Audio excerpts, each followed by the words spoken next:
السلام عليكم ورحمة الله وبركاته. معاكم هبة حسن، والنهاردة بننهي الكورس 3D Composting for Motion بمجموعة محاضرات بنعمل بيها شوت انيميشن اللي احنا شايفينه دلوقتي ده. الشوت زي ما انتم شايفين فيه مجموعة تريكس هنعرفها مع بعض من خلال بداية بناء الشوت لحد الفاينل اللي احنا شايفينه، ازاي ان احنا نقدر نعمل ده ما بين سينما وافتر افكت باستخدام ارنولد ريندر وانيميشن، ازاي تامبورت انيميشن من بره ونبدا ان احنا نحوله جوه سينما لاوبجكت نقدر نتعامل بيه من غير ما نضيع وقت. انك تعالوا على طول نبدا الشغل مع بعض. ده الفاينل اللي احنا بنتعامل بيه، اللي عباره عن انيميشن خاص ب ميكسامو. ميكسامو واحد من المواقع الكبيره جدا في مجال الانيميشن، بيبقى عبارة عن لايبراري متاحة بانيميشن جاهزة انت تقدر تimporт منها وتستخدمها في البروجكت بتاعك. بيبدأ زي ما انتم شايفين بما ان عليه لوجو ادوب، اذا ان احنا بنحتاج حساب على ادوب علشان تقدر تتعامل بالمكتبة وتimporت منها اي انيميشن. فبدخل بلوجن وبدخل بالحساب بتاعي على ادوب هوتميل، وببدأ ان انا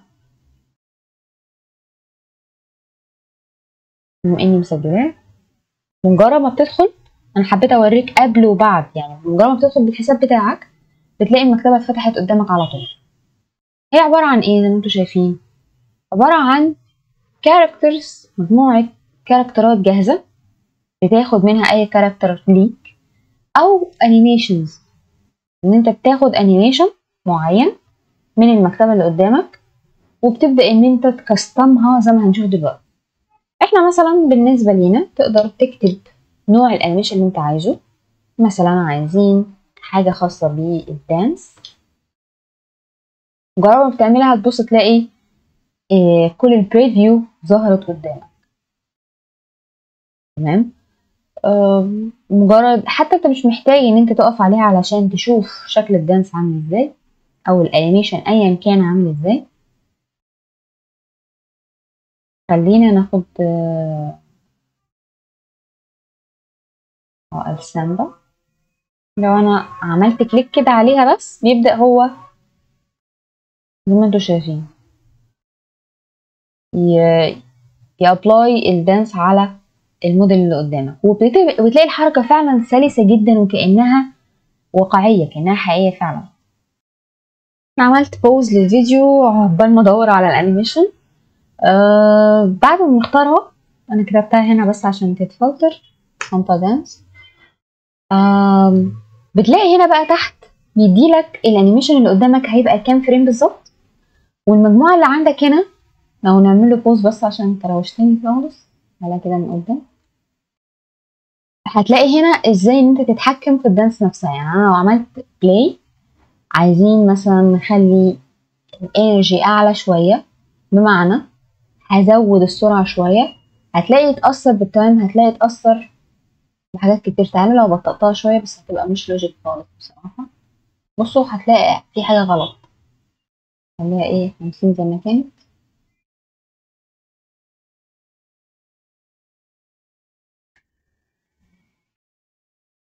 عايز تترم، يعني انا مش عايز كل التايم لاين ده، مثلا عايزين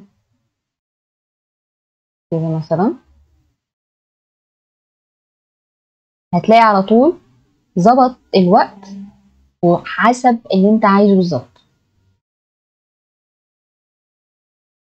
طيب بعد ما بنخلص بتبدأ تقول له داونلود، وهنا بيدي لك الفورمات اللي المفروض الانيميشن بتنزل مقرية فيه، FBX بأي امتدادات فيه. طبعا في الغالب بنسيبه زي ما هو كده، ده الفورمات اللي احنا عايزينه. ويب سكان يعني بنفس السكان اللي قدامك او بنفس الموديل اللي قدامك، مش محتاجين اي حاجة. بيقولك ان ده هينزل كفريمز بير سكند 30. دي طبعا احنا عرفنا اهميتها ايه. ممكن 30 عايز تخليها 24 او 60 حسب البروجكت بتاعك، بس انا بفضل يعني يكون 30 زي ما هو. بنقول له داونلود وبيبدأ هو يبريبير الكلام ده وينزلها لي كاسيتس ويطلب منك المكان اللي تنزله فيه. بعد كده بروح الامتلاء. وبكده يبقى دور مكسامو خلص. نقفل الكلام ده ونفتح بروجكت جديد ونسحب عليه الفايل. مجرد ما امسك كده الاف بي اكس واسحبه جواه، طبعا بيديني الاوبشنز بتاعته اللي بيقول لي فيها انت عايزه بايه، زي اي اف بي اكس فايل بتسحبه للسينما 4 دي. بسيبه كديفولت، بس اهم حاجه بتاكد ان هو بيقرا اهو انه ارنولد. تمام. ودي مش مهمه لان كده كده مش يعني هحوله لاوبجكت تاني.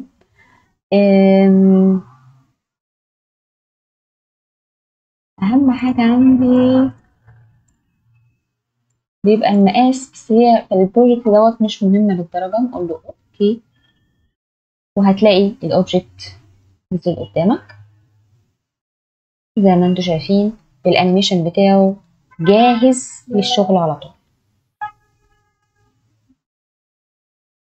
تمام. معاينه للانيميشن نفسه، عايزه اتاكد بس الفريم بير سكند هو 30 بالفعل، ويتاكد جوه السيتنج عندك ان هي برضو 30. لو انت منزله حاجه تانية اتاكد ان الاتنين دول نفس الانيميشن بتاعك اللي نازل بيه، بحيث الدنيا تبقى من البدايه ماشيه صح.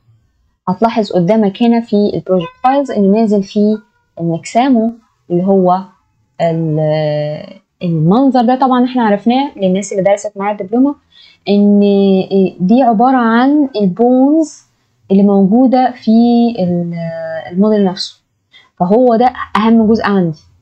انما الباقي ده هو الموديل نفسه، حتى باين من الايكون بتاعته ده السيرفيس. وعشان تقدر تعرف الفرق لو وقفه كده عند اول حاجه ممكن نزوم شويه، ولو عملت كده هايد دبل كليك يبقى ده الايه السيرفيس بتاعه اللي هو البادي من بره. طب امال ده ايه؟ ده الجوينتس اللي جوه اللي هي الكور اللي انتوا شايفينها. لو عملت دبل كليك دي اللي ماسكاهم بينهم وبين بعض. بالنسبه لي لا دي مهمه ولا دي مهمه، هنخفيهم وهندلتهم اصلا بعد كده. انا لو خفيت دي كده بتعمل انيميشن، دي البونز اللي ماسكه او الهيكل العظمي اللي ماسك الموديل، ده اللي يهمني، ده اللي عامل الانيميشن كلها. لو قفلت ده كمان اذا بقى عندي الايه الهيكل اللي هتعامل بيه. الفكره بقى ان سينما 4 دي مش شايف الكلام ده، هو شايف ان في انيميشن وقاري زي ما انتم شايفين الكيز بتاعته، وقاري ان في بونز مع بعضها تتحرك بالحركه الفلانيه مع الفريمز. علشان اتعامل مع الكلام ده جوه سينما واحوله لاوبجكت بحيث ابدا ان انا احوله لشيء انا عايزاه يتقري بالرندر بتاعي، يتقري بشكل معين، اركبه على حاجه تانية، لازم احتاج لنقطه بنسميها converting او تحويل لاوبجكت يتقري جوه سينما. ازاي الكلام ده؟ مسكنا كده زي ما قلنا وزي ما انتم شايفين الاتنين دول كده بالنسبه لي مش مهمين. علشان ده يتكونفرت هحتاج ان انا اعمل له converting او احوله من خلال مجموعه الكاركتر. مجموعه الكاركتر هي اللي بتتعامل مع الكاركتر اللي قدامي او الانيميشن بشكل عام. هنلاقي من ضمنهم اوبشن اسمه convert، ومن convert هتلاقي منهم اوبشن اسمه convert to polygon object، وهو ده اللي انا محتاجاه. انا عايزاه يتحول لبوليجون او لاوبجكت من اللايبراري بتاعت سينما. مجرد ما بعمل له كليك، لو انا عملت كده وجيت اعمل بلاي هتلاقيها اتحركت معاك جميل جدا. طب فين ده؟ انا عملت ايه دلوقتي؟ استفدت ايه؟ لا، ما انت لو وقفت كده نقفل ده. بصوا اللي حصل ايه ده؟ مفيش حاجه غريبه. فين البوليجون؟ البوليجون اهو. طب مفيش اي كونفرتنج، لان اللي حصل ان احنا عملنا سيلكت للجروب من بره، فمن بره ده ما عملش اي حاجه، ما اختارش الانيميشن كله جوه. فانت كانك بالظبط عملت سيلكت للجروب فاضي وقلت له حولهولي لحاجه مقريه او حاجه متحركه، فبالتالي مفيش حاجه نتيجه حصلت.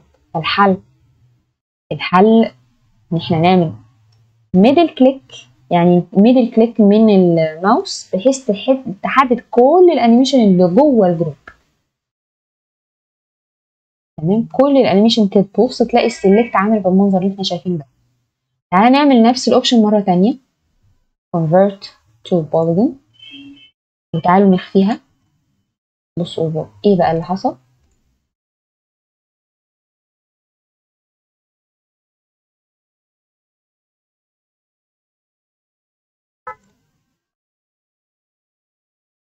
لا كده في حاجة غلط والله.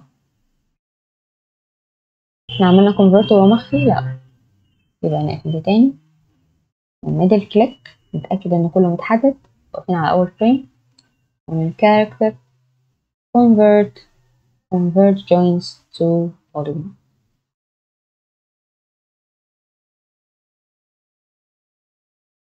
بمجرد ما بتعمل الاوبشن ده زي ما انتم شايفين اللي حصل ان هو بالظبط اللي انا عايزاه. نقفل دي كده انه حولها بالفعل لكل بيس موجوده في الهيبس بتاعه مكسامو.